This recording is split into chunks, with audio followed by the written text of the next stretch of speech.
Hi everyone, my name is James Feeney. Welcome to or back to my channel. Today we are here with an unboxing, in a way, and a walkthrough of the Divine Masculine Tarot by, I hope I pronounced their names correctly, Vasich and Vasich.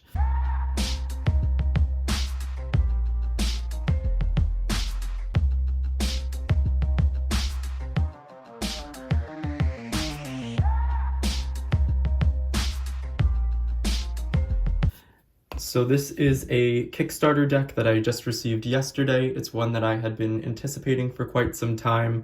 I think that overall, I'll start with the process of the Kickstarter. I think it went very smoothly.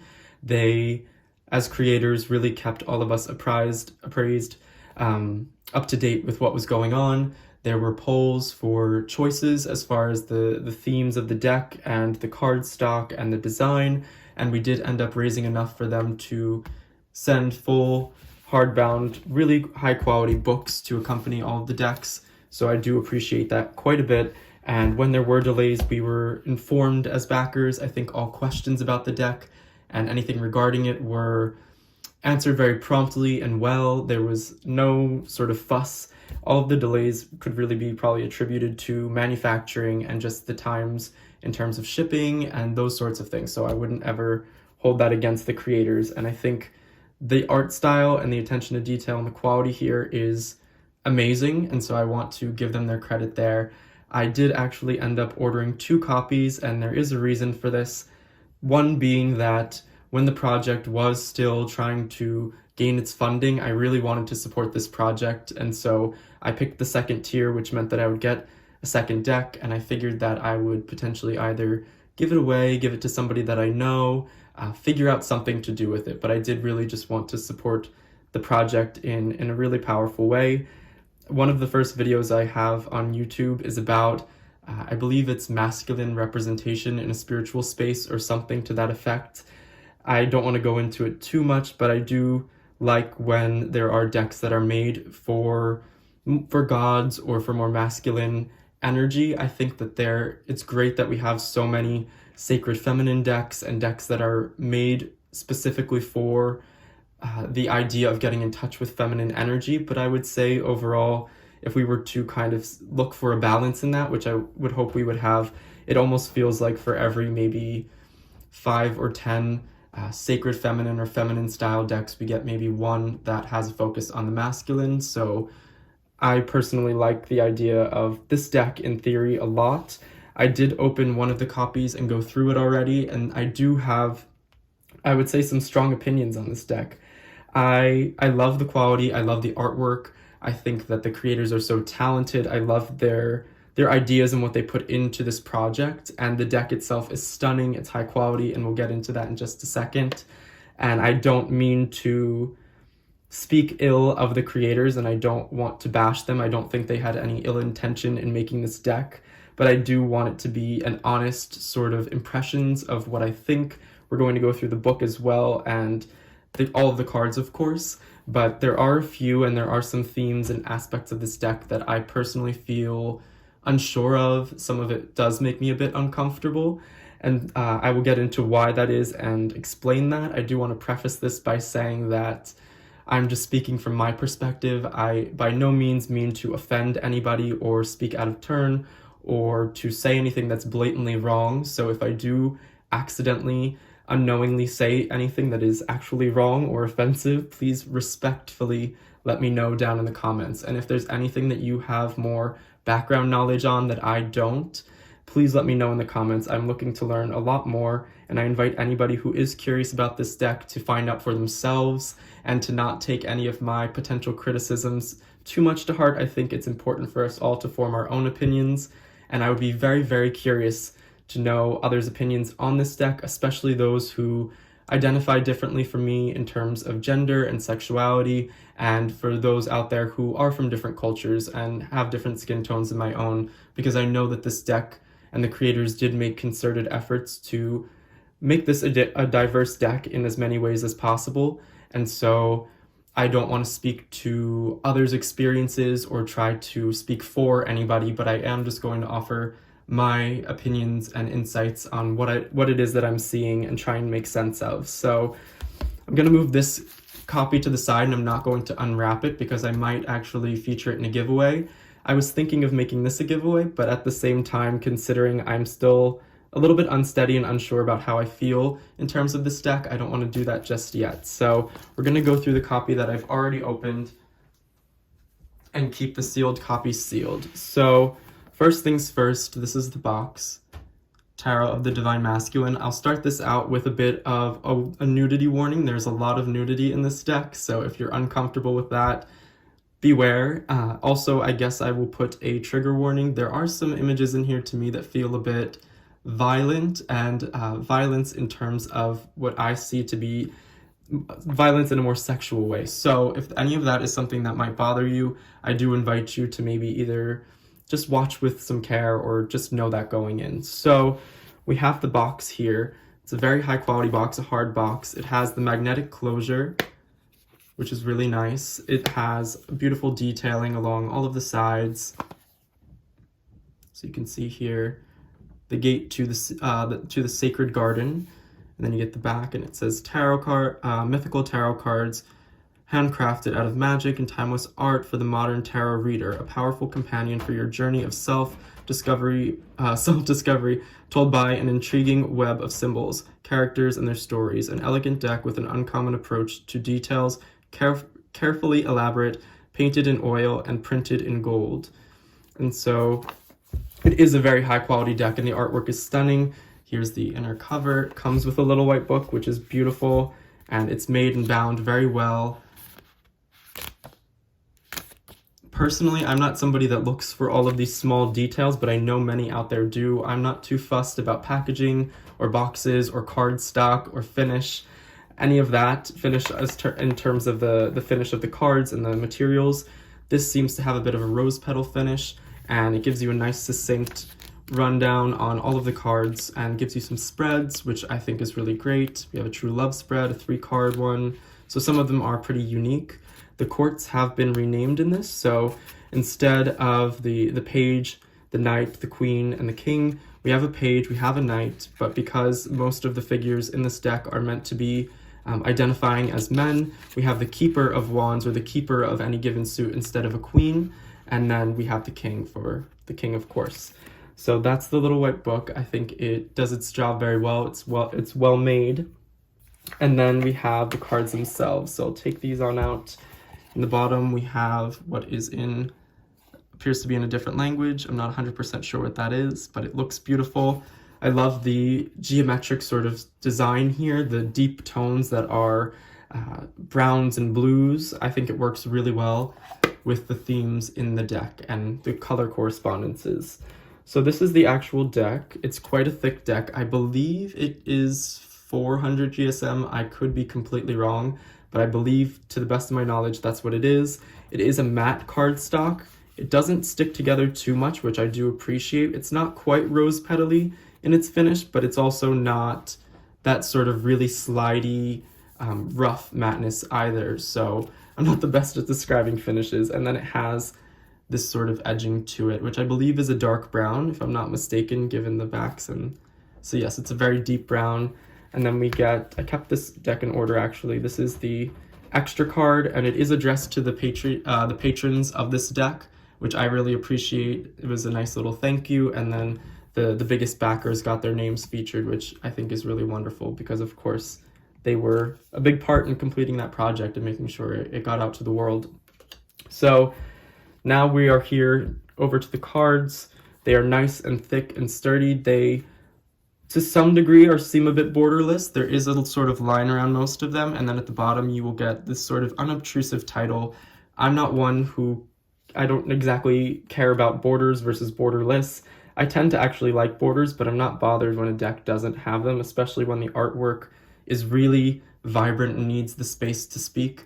And so I think that the actual structuring and styling in that way is wonderful. Before we flip through all the cards, I'll do a quick look to the book, and later on, after we flip through the cards, we might read a few write-ups, but it's a super high quality book. It almost has this like cushion matte finish as for the cover. It's bound well. There's that sort of ribbon for a bookmark.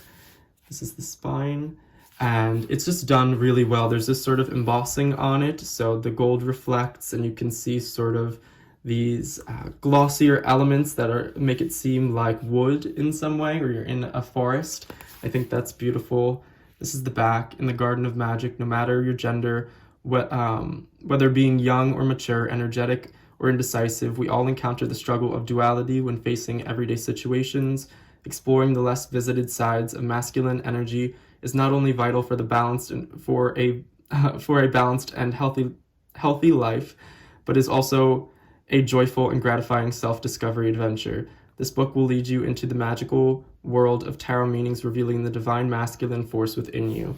And before we dive in, I know there were so many wonderful things put into this deck, and I love that the idea is really to dispel stereotypes surrounding what masculinity ought to look like and how one would maybe embody and represent that and portray it on their own. There's so much more to masculinity than meets the eye, and it doesn't necessarily have to look and be a certain way. And so I appreciate that sort of deconstruction of harmful and toxic masculinity and the efforts put in there within this deck. So I do love that, and I think it's a deck, of course, not just suited for those who identify as men, but also for women out there. I know I own a bunch of divine and sacred feminine decks and the Dark Goddess Tarot and a bunch like that, and I use those decks to get in touch with my sacred feminine, the feminine aspect of myself, the opposing sides, and I do try to find balance. And so for me, I'm hoping this deck can serve its purpose in terms of finding a place of balance in terms of masculine and feminine energy within myself, as we all have those within us. So I know that the major arcana is supposed to be this sort of ethereal divine garden to be attained or reached toward. We have the foreword, which is obviously going to be very helpful on painting the tarot, so you get a little bit of background here, and then an introduction to the actual deck, and then we get the gate to the sacred garden, which I think is really cool. We get the elemental glyphs and correspondences here of the four kingdoms, and then any title changes in the majors are listed here. For example, the High Priestess is changed to Intuition, the Empress is the Protector, and that's mostly because the figures are meant to be represented by men. So we have that there, and then you can see even from the start we get nice, beautiful, full color, full page images of each card, and I think that that's amazing. This is done in a more poetic style. You get a sort of, it feels very story-like and narrative-like in the way that the cards are described. For the Fool, we get the journey has begun. I apologize, I can't read today, I'm a bit under the weather. The journey has begun, my worries, they are none. Just like the character on this card, you have decided to start to walk through the sacred garden. You've gotten out, and the first thing you see is the Fool. Just look at him. The Fool has just started his great journey. With almost no clothes on, he carries only a stick which holds his most treasured possessions. His best friend, the dog, blindly looks at his master and happily follows him wherever he might go. Look out, one false step and this fool can lose his path. The dog is there to save him if it comes to the worst. All around him are steep, cold mountains, cozy and warm valleys. He can go wherever he chooses. The Fool is the embodiment of who you really are, your free spirit. When this card comes up in a reading, it means the start of a new adventure. You are at the cliff's edge and you're about to step into the unknown. No fear should you feel. Just trust and go for it. This is the first card of the major arcana, numbered with 0, and this represents the beginning of your journey of discovering the sacred garden of the divine masculine within you. On your way, you will meet many characters and receive their guidance. They will be the light on your journey, telling you where and how you should go next. And so that's just a peek at the beginning of the book. I think we're going to reference it a little bit at the end after we flip through all of the cards. So I'll try to... Here, how's the best way I can do this? Should I just zoom us in? Maybe that helps. I'm not sure if that's like the best quality though. Here we'll do this, and I will hold up each card.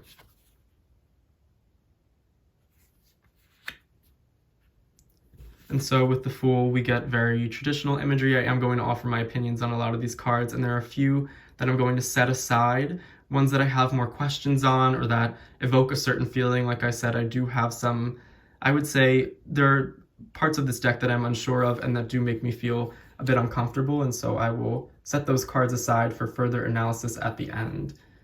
We have the Magician. He looks quite into what he's doing. To me, it feels very, it feels alchemical. We have somebody watching the Magician as well, which I think is really interesting. Just a beautiful image overall. And now with Intuition, which would in most traditional decks be the High Priestess, I love that this is a depiction of somebody who has kind of broken down the stereotype of what it means to be masculine, that there is a need for the feminine, for the receptive, for the intuitive to take place. And so I really enjoy images like this within the deck where we get a taste of that, and how, for example, somebody who identifies as a man can feel represented by what would be the High Priestess, or in this case, the Intuition card. And so for the Empress, we have the Protector. I think this one's really beautiful. I know I flipped to the guidebook at first for this one because it did seem like I was wondering about this figure, and it is supposed to be somebody who identifies as a man, but they did mention this sort of allegory or analogy in terms of pregnancy here, and I wasn't sure how I felt about that. I was like, why is he holding his stomach? I guess it's supposed to symbolize that the idea of being a parent or a mother or a provider or nurturer isn't necessarily gender specific, and so I do appreciate that. So we get the Emperor, very, very imperial, very powerful. The Hierophant, and so I guess these might be his students in a way. It does seem very relaxed, a little bit more so than in other decks, and I do appreciate that it's not necessarily that biblical type Pope-looking Hierophant, although I don't mind those as much, but I do think that there's something to this that's really sweet and nice. Then we get the Lovers, and I believe, looking in the book, the gender of these two were not specified, so we can kind of transpose our own ideas onto this. We get the Chariot. I think this is a beautiful card. I love the moon in the background. It kind of feels like either dusk or dawn or both, and the serious expression on his face. I love this card. And so we get Strength.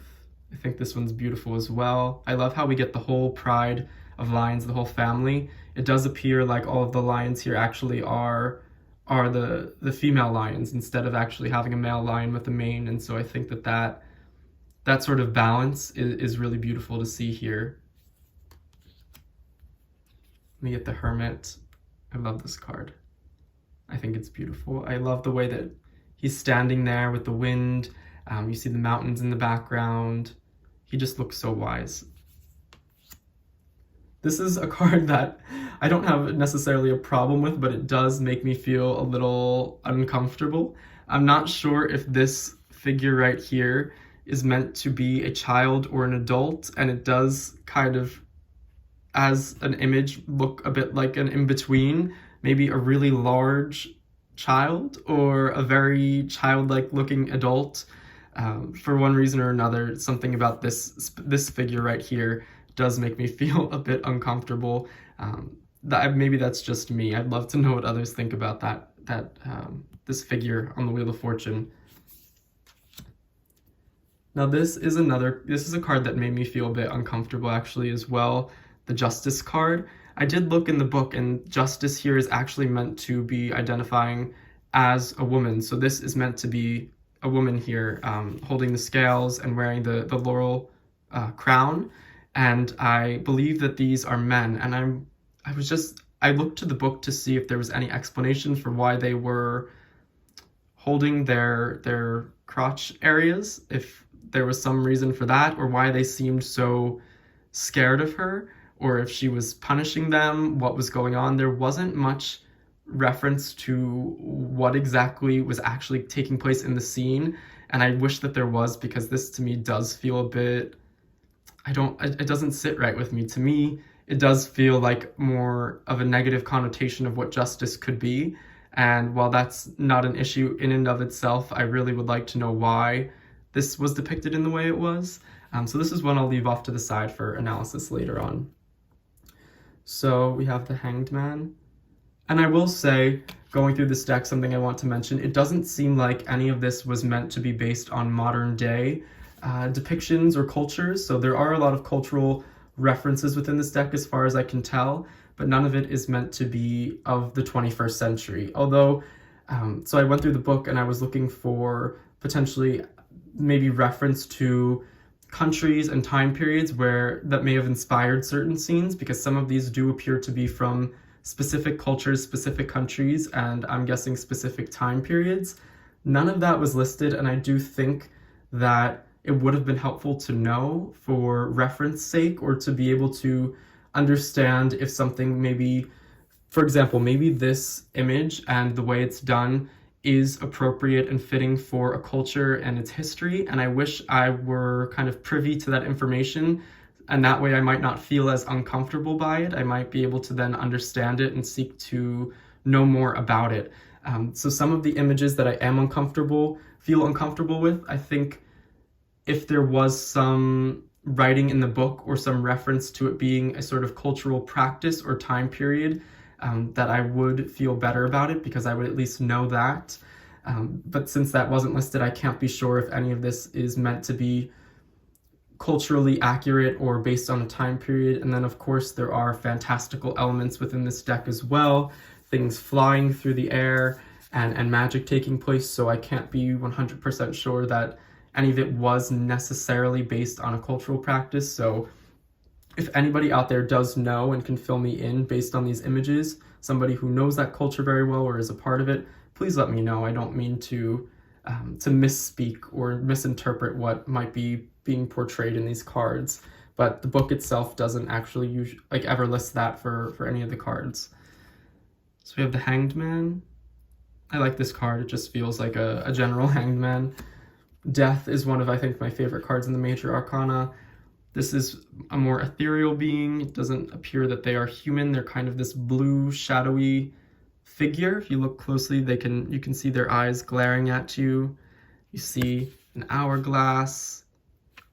It looks like a desert. We see cacti and animals that would be in a desert. We see sort of this wonderfully lit up night sky. It's almost like death is the night. And I know there's a snake over here, so nice nod to that Scorpio symbolism. So yeah, just a beautiful card overall. This is one I really do enjoy. We have Temperance.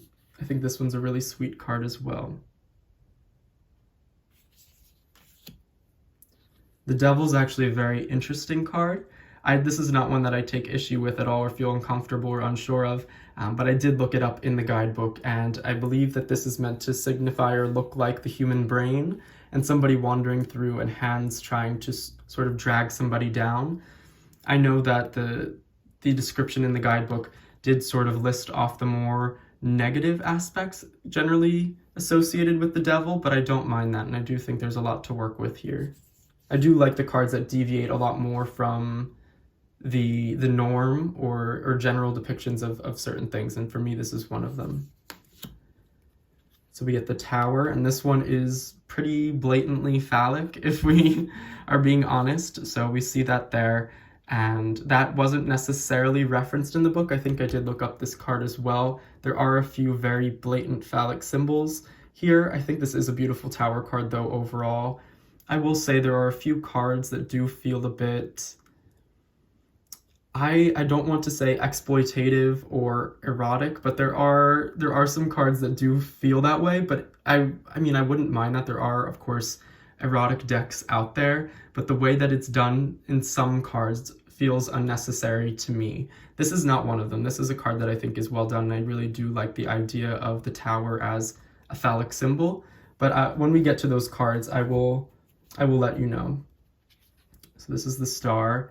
I think this is beautiful. Another one just like the Intuition card, where we do get to see a little bit more of the deconstruction of traditional and more toxic aspects of masculinity and how it is portrayed in terms of media. So I do appreciate this card, and I think it's beautiful.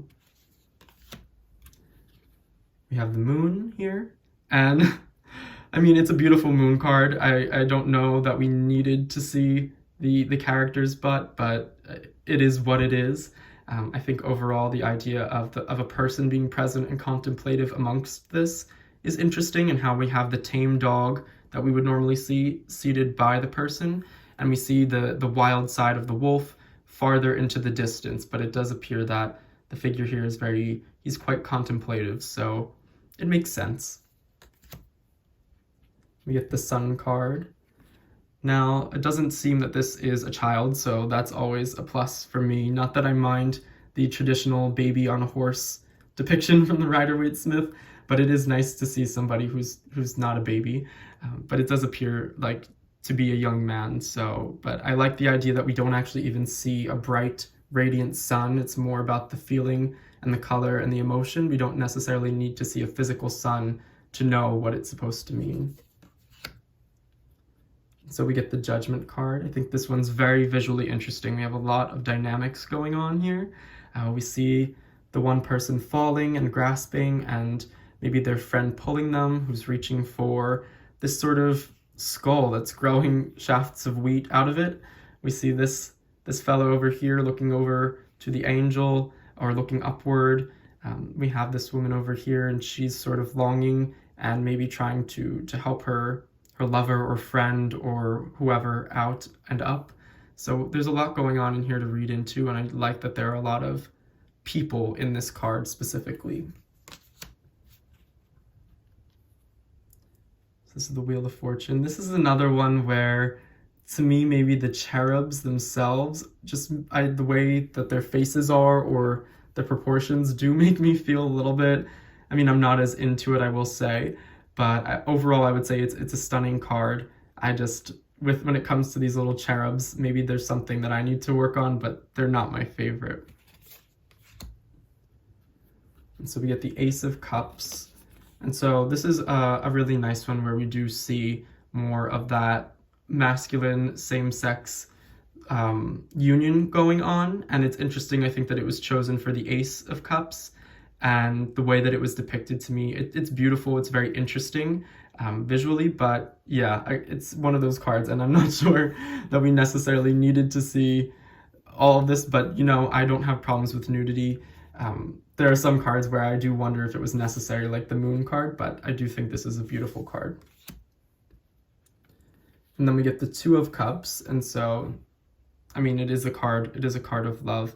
I almost would have liked to have seen a same-sex or a queer couple in the Two of Cups, as opposed to the Ace, which doesn't really speak to love as much, as far as, you know, I know, or as far as many of us maybe interpret. And then the card that is really about love in the minors, I would have loved to have seen that, but, you know, it's what we have, and they are fully clothed. So then we get the Three of Cups, and I think I just stuck two cards together. There we go. Three of Cups. And so it is more traditional, I would say. So yeah, it's a beautiful card. This is one of those cards where I'm like, this is interesting to me. I did read it up in the book. They don't necessarily reference the sexual exploits going on, but it does speak to the fact that this individual here is not content or doesn't want to join in. Now, this isn't a way I would have considered depicting the Four of Cups, and to me, I'm not sure it jives with meanings I tend to go for, and I think it does kind of have a lot of innuendo to it that could inhibit messages for me potentially in a reading. So it is one that I'm kind of on the fence about. I'm not as sure about. Put that in that pile. I do love this Five of Cups. I love his contemplative nature. And another thing is that in most of these cards, and pretty much all of these cards, you aren't going to see the amount of that suit represented. Like, we don't see 5 cups here. We don't see 4 cups present in the image. And I actually kind of like that. I think that there's something to it, and it makes you kind of really immerse yourself in the image and not look for the suit as much, if that makes sense. Six of Cups. I think this card is sweet and beautiful, and this is a great one. I like this one a lot. The Seven of Cups, another very interesting image. I do like this one quite a bit. I like the sort of diaphanous clouds shrouding the guy here. I think it's very interesting. We get the Eight of Cups here. An interesting image. I do like how the scene does very much feel like Eight of Cups. I'm not sure about the naked horseback rider. I think that maybe that looks a bit uncomfortable to me, but to each their own. Yeah, this is one that I thought was just like, it was to me a little bit distracting, I will say. I didn't really feel like there was a need to make the rider naked, but yeah. The Nine of Cups. And this feels very traditional to me, at least. The idea of the guy sitting there, his wishes coming to fruition, in the idea that the Nine of Cups is the wish card and contentment and fulfillment. The Ten of Cups. This is one that I did feel a bit uncomfortable and unsure of, uncomfortable by and unsure of. I went to the guidebook for this one as well, and we will reference that in a bit, but as far as I could tell, it spoke to this idea of union and celebration and coming together, and I appreciate that, but it does kind of come off to me like a colonizer card, and so maybe that's just my personal, maybe that's something I need to work on, but to me, it doesn't read the way that I think it was intended to read, at least for me, and I'd be very curious to know what others think of this card and how they work with it. Page of Cups. This is one of my favorites as well. I absolutely love it. The tropical atmosphere, the rainbow, we see the dolphin. There's sort of this ecstatic or a face of ecstasy going on. And to me, the idea of the eyes closed, listening to music by the sea is very Page of Cups. And so to me, this is a wonderful Page of Cups. The Knight of Cups. And we get a little reprise on the cherubs. These ones to me are not as bad. I think the way that they are painted here is a little bit less detail-oriented, and I think making them a little bit softer in the details does help. I think the harsh lines and trying to make them look a little bit more hyperhuman in the face was what was bothering me in the other cards that had cherub-like creatures. So I do enjoy this card. The Keeper of Cups. This might be one of my favorite court cards. I think this one's beautiful. This seems like a god or goddess of the sea, something so ethereal and powerful and reflective is present here, and I really appreciate that. We have the King of Cups. Reminds me of Poseidon, and I just think it's a great one as well.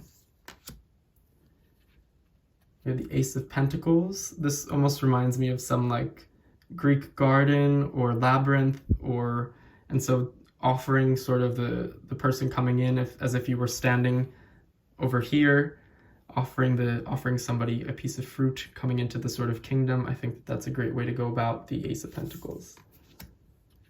We have the Two of Pentacles, which is a little bit more traditional in depiction.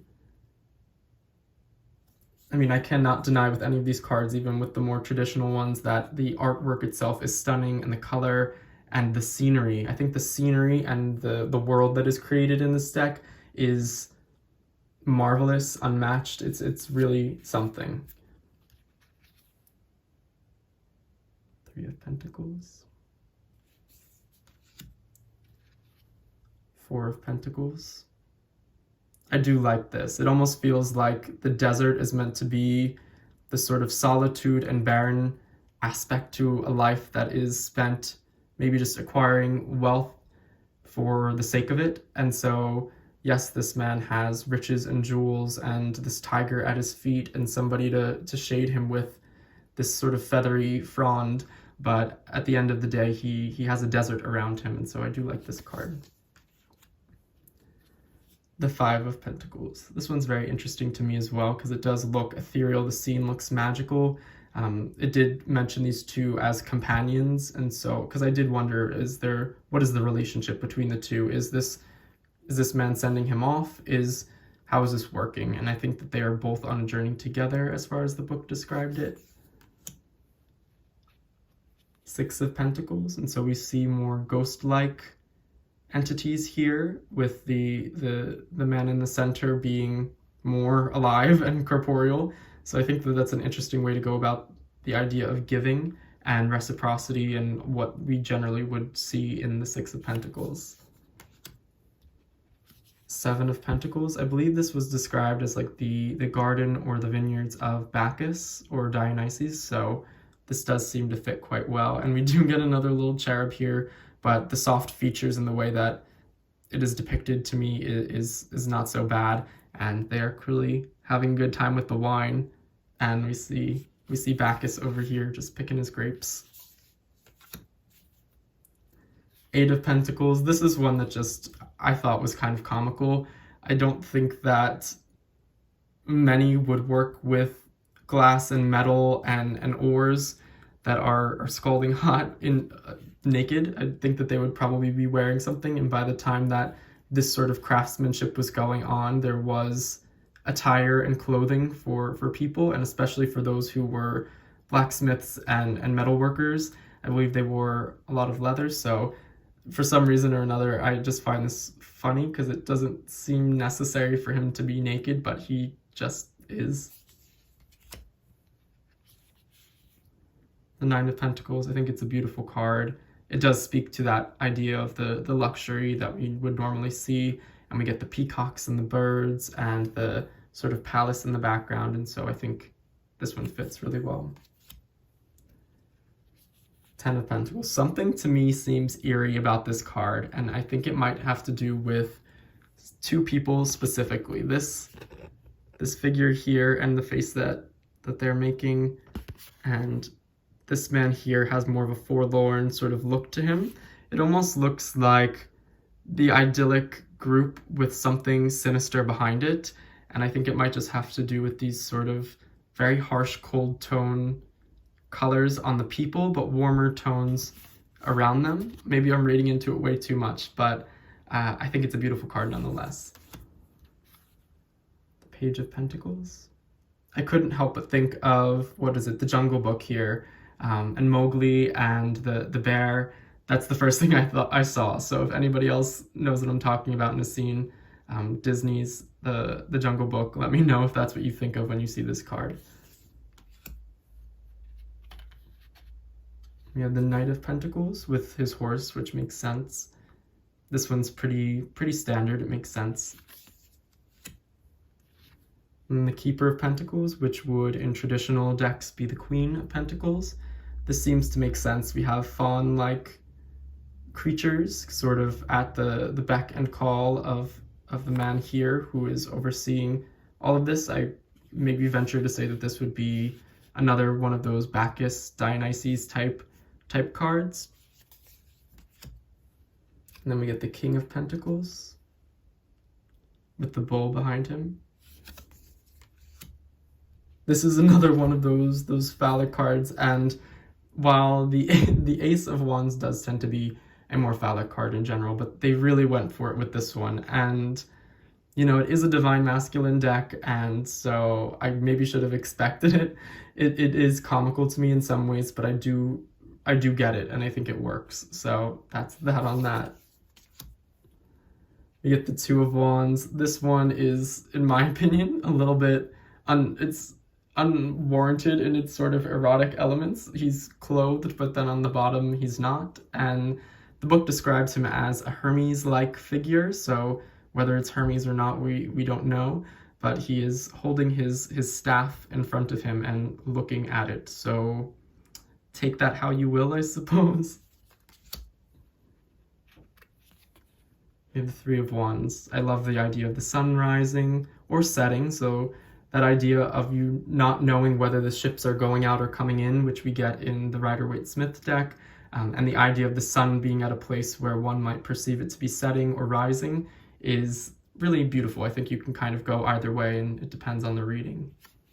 And this is another, and I haven't spoken to every single one, but another one of those cards that does a great job, I think, at deconstructing ideas of masculinity a little bit, so kudos to it on that. The Four of Wands, and I like that instead of a more nuclear style family with the father, the mother, and the two children, we do get what might be a family of brothers or friends or just a group at what appears to be a bathhouse. I haven't read the write-up on this one, but it does look like a bathhouse, and it looks like they're all just enjoying life, having a good time. So I like the idea of this Four of Wands and shifting the ideas associated with traditional Four of Wands. We have the Five of Wands, and this is one, I mean, the Five of Wands I think is a card that can be uncomfortable in nature just anyway. I am a little bit unsure of what's going on here. We have this man holding the crotch of this man. He's covering his mouth and he's reaching for them. And then this appears to be quite violent. So it's a card that I just probably have to work with, but it is a very visually interesting card, I will say that. I know this is quite the long walkthrough, but I do have my thoughts on this deck, and I did want to give it a proper preface going in. So next we have the Six of Wands. I think it's beautiful, although I will say we have a lot of cards that do have a lot of people, and the Six of Wands would be a card that I would expect to see a lot of people in, because it does usually have to do with popularity or claim, and it is usually in association with others and kind of being given your well-deserved recognition. And for him to be alone with his horse out in a sort of cold, barren landscape doesn't hit the nail on the head for me, but I think it's a beautiful card and maybe a way for me to work differently with the ideas of the Six of Wands. We get the Seven of Wands, and I like how we don't even see the people actually pointing the spears.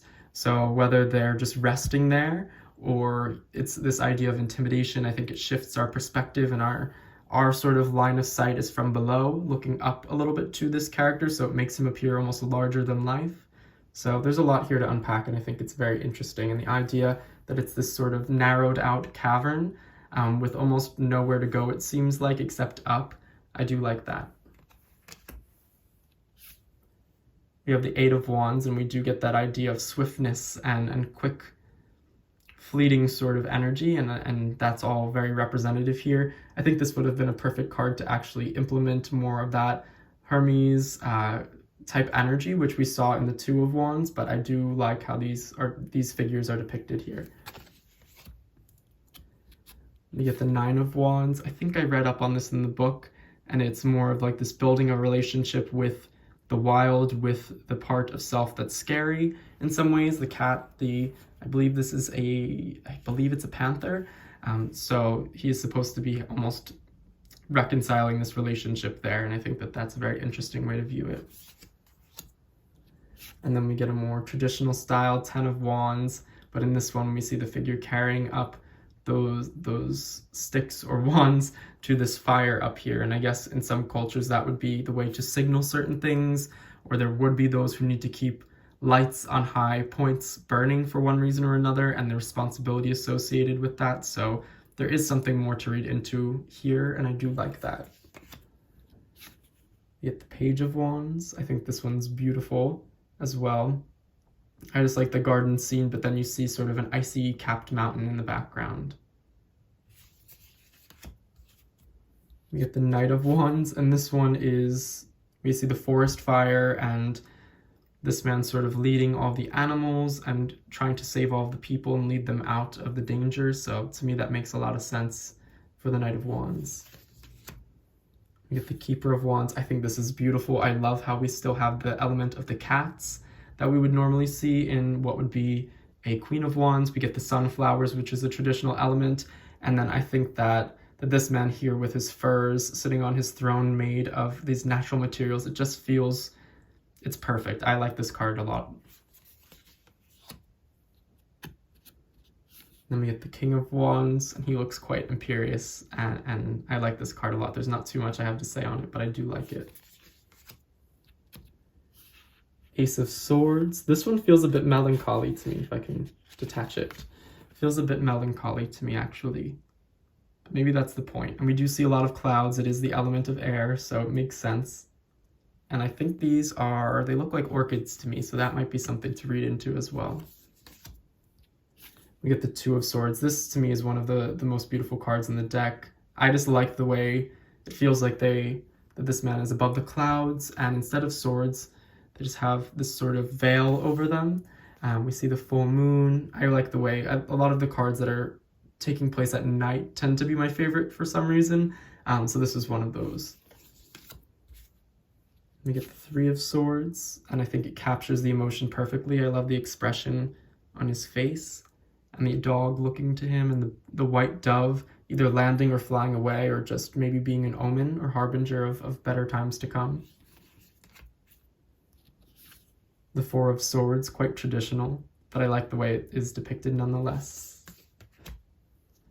Five of Swords, I find this one to be very interesting actually.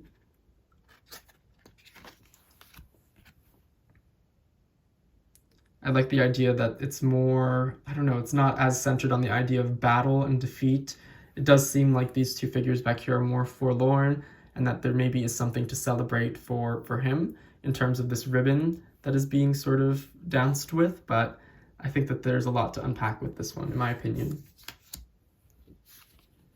Six of Swords, so we do get the traditional idea of the boat going forward. We see some clouds that seem to be parting. I like that a lot of the elements in any of these cards will allude to and kind of create a mood, if you will. So yeah, I really enjoy this one. It looks like they're heading toward this little island over here with a maybe sort of gazebo type structure. Also, I know the backs of my hands look really greasy. I put a sort of balm on them because they were very dry. So yeah, that is why they look the way they do. We have the Seven of Swords taking place in the desert at night. I think this card is stunning.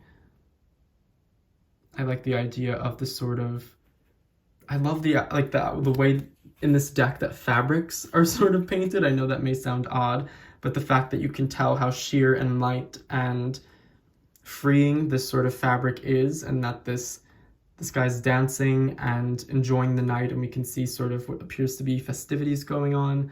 Really enjoy this card. The Eight of Swords, this is one that did make me feel a bit uncomfortable, so I looked at the guidebook. It does appear to be, I mean, not as much was alluded to in the guidebook, but it was one that made me feel a little bit unsure. So it's not just about being bound and getting out yourself. It feels like somebody is reinforcing it.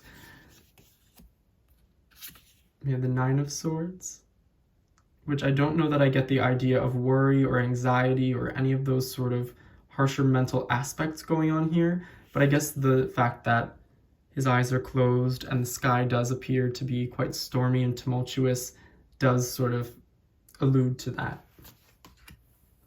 The Ten of Swords, which I think is very interesting. At first I was wondering if this was supposed to be a merman or something, but it just appears that the guy is wrapped in a fur, and the fur is being picked up on some sort of hook or loop. The Page of Swords. Knight of Swords, this one bothered me actually a little bit, and I went to the guidebook. There was no reference as to why this guy was riding this guy, and kind of made him to be a horse with all of the reins and everything. And so yeah, I don't know, this one just didn't sit right with me, so it was definitely one that I was a little bit uncomfortable with. The Keeper of Swords, I like the way this is done, although if this is supposed to maybe be the Queen of Swords equivalent, I would kind of expect a little bit more oomph to it, you know what I mean? Like wielding of the sword or something to that effect. This feels a lot more relaxed, and I can appreciate that for sure, but I was kind of maybe expecting a little bit more power and oomph to the Keeper of Swords here. And then finally we land on the King of Swords, very Zeus-like if you ask me. So that's the final card. And so that takes us through all of the cards in the deck, and I just, as you can see, I picked out the ones that I felt kind of either unsure of for one reason or another, or that I felt uncomfortable by, and I figured we could maybe look one or two of them up in the deck to see what they have to say. So I guess we will just start at the top with the Knight of Swords, and see what the creator had to say. And I also, again, returning to that, I do wish that maybe there was a reference to the culture that's being depicted and the time period that was being referenced potentially, if there was a time period being referenced. That way it could be maybe, you know what I mean, a cultural practice that made sense, and so that way users of the deck might be able to learn about that and understand that better through the card and through the book. Okay, so here we have the Knight of Swords. It says taking charge. Let's see. Actions speak louder than words when the conflict comes to a standstill and no negotiating left to be done. I come to enforce the will of my king. Here, words are useless. My hand is lifted high, a symbol of dedication to my mission. The storm is preparing in the distance, but that doesn't stop me. When the Knight of Swords comes to your reading, it is time to take action. No time for doubt, fear, or questioning. It comes when there is no other way but to work fast and direct. Like Napoleon crossing the Alps, nothing should stop you.